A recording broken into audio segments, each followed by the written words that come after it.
ఒక్కోసారి మనం మన ఫ్రెండ్స్కి చేసే చిన్న హెల్ప్ మనల్ని ఇన్కమ్ ట్యాక్స్ నోటీసుల వరకు తీసుకెళ్తుంది. ఎస్, రీసెంట్గా ఒక సాఫ్ట్వేర్ ఇంజనీర్కి ఇలాగే ఇన్కమ్ ట్యాక్స్ డిపార్ట్మెంట్ నుంచి నోటీసులు వచ్చాయి. If you're a salaried person you must watch this video.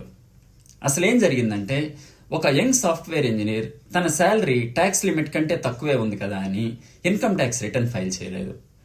అతని దగ్గర ఒక మంచి రివార్డ్ పాయింట్స్ వచ్చే క్రెడిట్ కార్డు ఉంది. ఆ క్రెడిట్ కార్డ్ని వాళ్ళ ఫ్రెండ్స్ అందరూ గ్యాడ్జెట్స్ కొనడానికి, షాపింగ్ చేయడానికి, ఫ్లైట్ టికెట్స్ బుక్ చేయడానికి ఇలా వాడడం స్టార్ట్ చేశారు.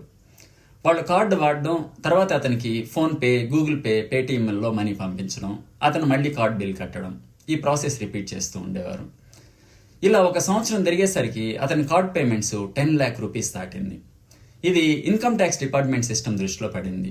ఎందుకంటే అతను చూపిస్తున్న ఇన్కమ్ ఏమో 0, కానీ క్రెడిట్ కార్డ్ ఖర్చులేమో 10 లక్షలు. ఇన్కమ్ ట్యాక్స్ ఆఫీసర్స్కి ఇది బిజినెస్ ఇన్కమ్ లాగానో లేదా బినామీ ట్రాన్సాక్షన్స్ లాగానో అనిపించాయి. వెంటనే అతనికి నోటీస్ వచ్చింది. నీ దగ్గర పైసా ఇన్కమ్ లేదు కదా, మరి అలాంటప్పుడు 10 లక్షల రూపాయలు క్రెడిట్ కార్డ్ బిల్ ఎలా కట్టావు అని అడిగారు. అతను ఇప్పుడు ప్రతి రూపాయికి లెక్క చూపించాల్సిన పరిస్థితి ఏర్పడింది. బ్యాంక్ స్టేట్మెంట్స్, కార్డ్ స్టేట్మెంట్స్ ఇవన్నీ చూపించాలి.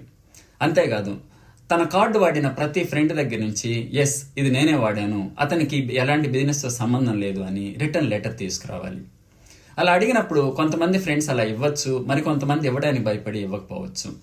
What ever may be the case, now it's his own responsibility to prove each and every penny that either hit his bank account or gone out of his bank account. కాబట్టి reward points వస్తాయి కదా అని చెప్పి ఎవరికి పడితే వాళ్ళకి మీ credit కార్డ్ని ఇచ్చి వాడుకోమని చెప్తే మీరు చివరికి చిక్కుల్లో పడే అవకాశం ఉంది. So be very careful and mindful of your credit card spendings. అలాగే ఈ వీడియోని మీ ఫ్రెండ్స్ అండ్ ఫ్యామిలీ షేర్ చేసి వాళ్ళకు కూడా అవేర్నెస్ క్రియేట్ చేయండి.